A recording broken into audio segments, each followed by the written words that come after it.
Good morning. So, katulad din ba kita na naiinitan sa loob ng kotse, no? So, ang gagawin natin, it's a weekend. Ang gagawin natin today ay maglalagay tayo ng roof insulation dito sa ating Hyundai Ion.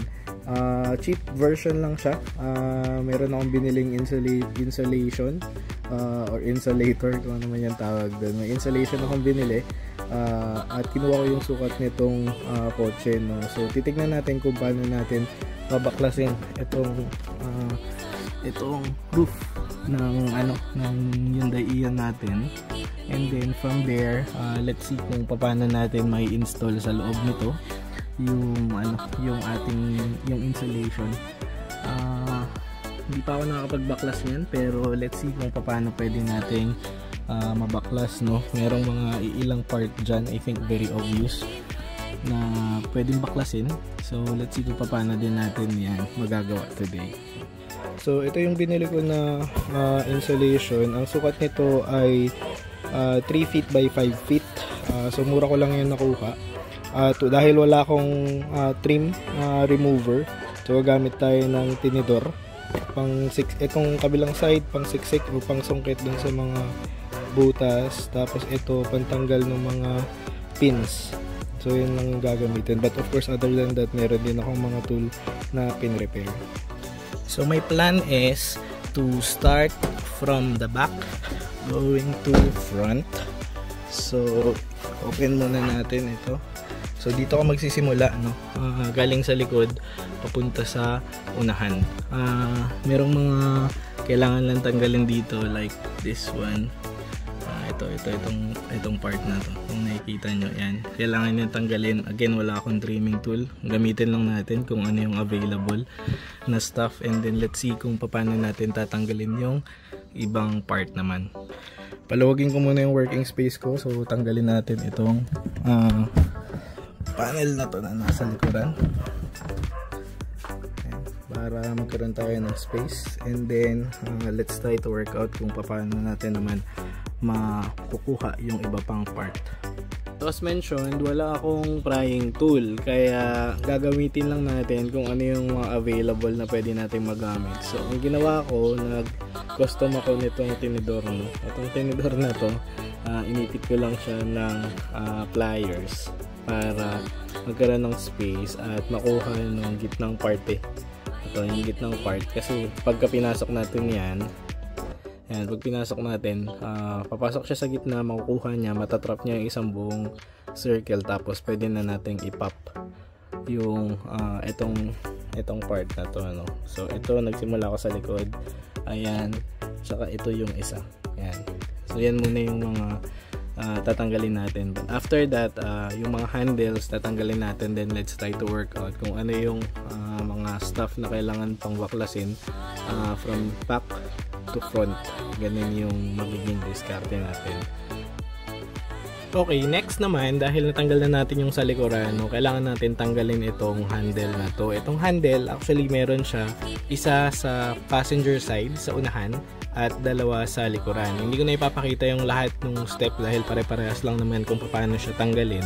Now, ang kailangan mo lang gawin ay kailangan mong i-hold ito, at makikita mo dito sa loob, meron siyang cover, no? So yung cover na yan, kailangan mo lang i-pop, ayan, at lalabas na yung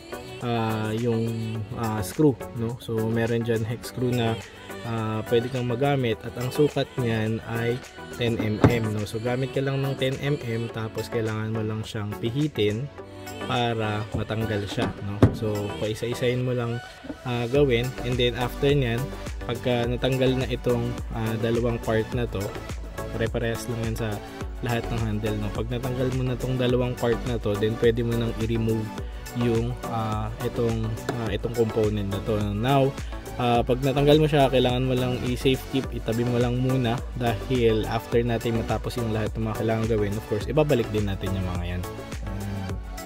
Yun yung itsura niya sa likod, tapos dun lang siya nakalagay.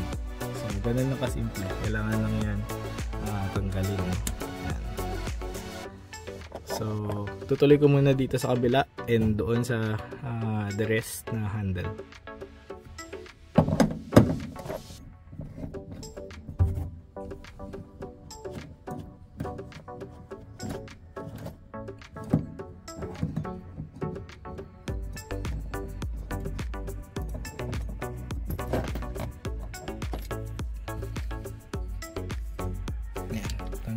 natin. So ganyan itsura niya sa likuran, tapos ganito sa unahan, and then pag natanggal mo na siya, magkakaroon ka ng space dito. So ito yung part. Ang agenda kasi matanggal natin itong roof na na cover. So i-workout ko lang yung ibang mga handle, tapos let's see. Ayan, so nabaklas ko na yung lahat ng mga handle dito, yung nasa unahan, including yung nandito sa gitna. Now, ang kailangan lang natin gawin ay tanggalin natin tong rubber trim. Hindi man tanggalin, but ibababa lang natin para magkaroon siya ng leverage na mahugot natin itong part na to, no? So ayan, para makuha natin siya, and then bumagsak siya, no? Or makita natin kung paano natin naman maibababa yung roof. Ayan, so yung next, after natin matanggal itong rubber, no? So ang gagawin natin, kailangan lang natin siyang itulak. So kung mapapansin nyo dito, pagka tinulak mo na siya, ayan, pwede mo nang mailabas itong part na to, no? Ayan, mailalabas mo na siya.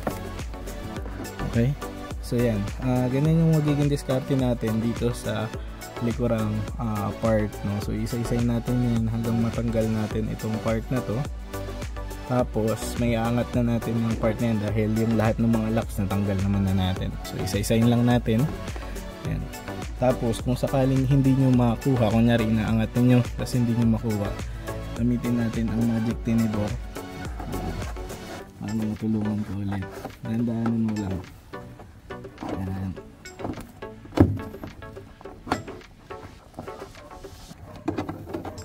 Makuha natin siya ng isang buo. Okay. Yeah. So, hindi na natin ito kailangan baklasin pa, diba? Isahan na lang. Yan.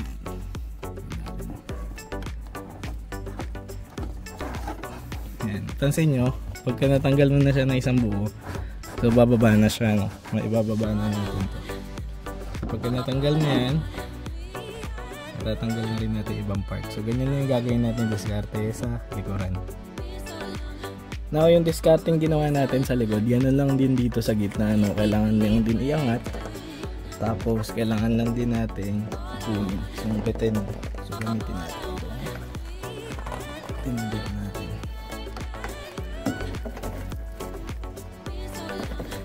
Ayan. So unti-unti na siyang umalaglag, kung mapapansin.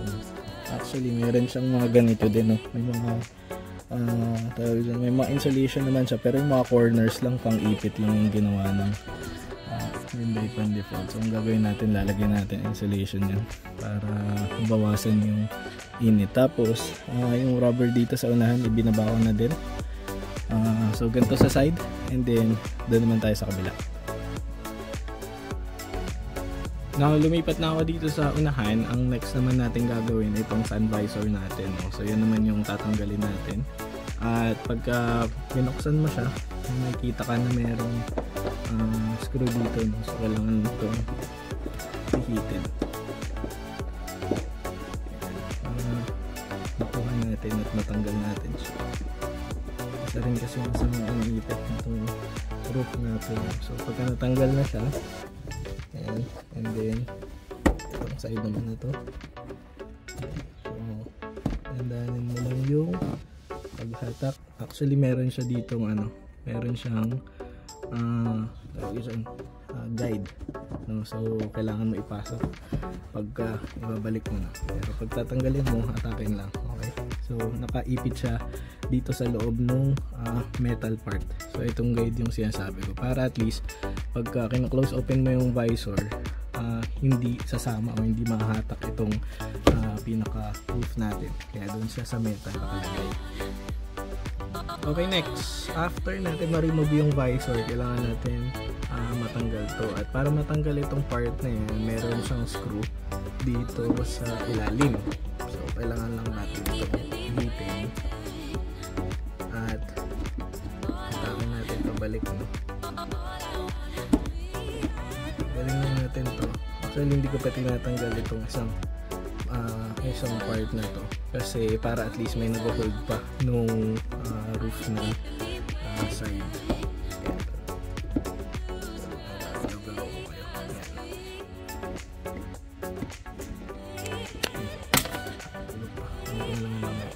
Ayan, pagka nakuha mo na siya, kailangan mo lang itong hatakin. Meron siyang ganito. So may guide naman siya. Dito siya nakalagay. Tapos ito yung pinaglalagyan ng screw natin.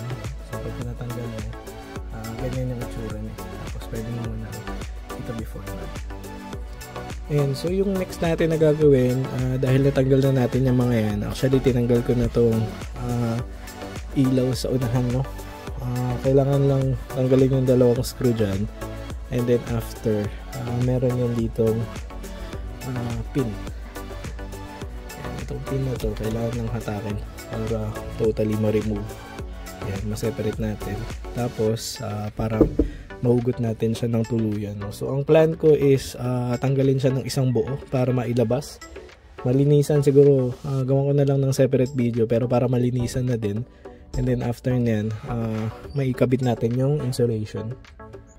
So same drill kung paano natin ginawa sa likuran. Tanggalin natin to. So kailangan lang ulit i-push. Pasok natin to ating custom made prying tool. Tapos hatakin lang.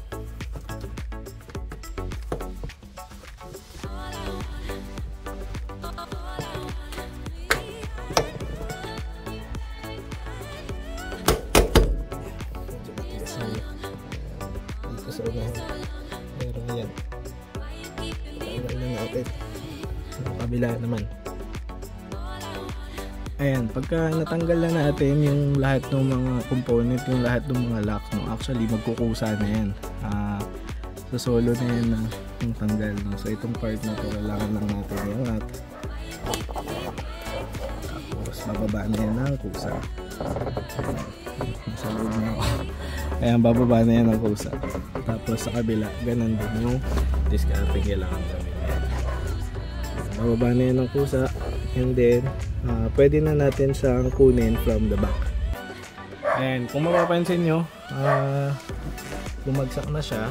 So meron na tayong space, no, para masukat yung mga dapat masukat at malagyan natin ng insulation. So ganun na kasimple. Ito pwede na natin tong hatakin palikod, no.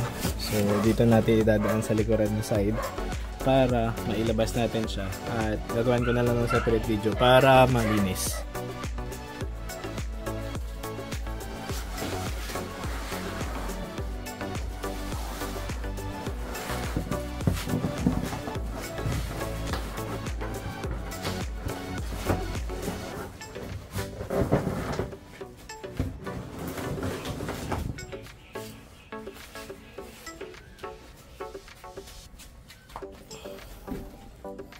So dahil na-remove na natin, what I'm planning to do is gumamit ng metro. Ayan, gamit tayo ng metro para makuha natin yung eksaktong sukat nung buong nung buong roof natin, at yun yung gamitin nating template para malagyan natin siya ng insulation. Ayan, so sinimulan ko nang ikabit yung lahat ng insulation, no? So ang ginawa naming diskarte ay nilagyan ng mga duct tape yung mga corner. Ang sukat nitong insulation ay 3 feet by 5 feet. Actually saktong-sakto siya, simula doon sa likuran na part hanggang dito sa unahan. Now, patapos na ako dito sa harap, no. Ang ginawa ko lang na diskarte yung mga portion ng antenna, ito, yung antenna, tsaka yung ibang mga wirings dyan. Inukitan ko lang at puputulan ko din actually yung part na yan, no. Kasi ito, itong portion na to na siya, no, nakalapat na siya doon sa cover mismo. So puputulan lang natin yan para magsakto yung fit. Tapos after nun, ibabalik na natin yung roof. Pero bago ko ibalik yung roof, ang pinaplano kong gawin, dahil nabaklas ko na rin at hindi naman pang araw-araw na ginagawa yung baklasin, no. So i-detail ko na rin yung roof, lilinisan na lang natin. Tapos gagawa ko na lang siguro ng separate na video yun before ko siyang ibalik. Pero installation wise, nitong ating insulation doon sa loob ng Hyundai Ion natin ay okay naman, no? Goods naman na siya. So ikakabit ko lang to, tapos pakita ko sa inyo yung final.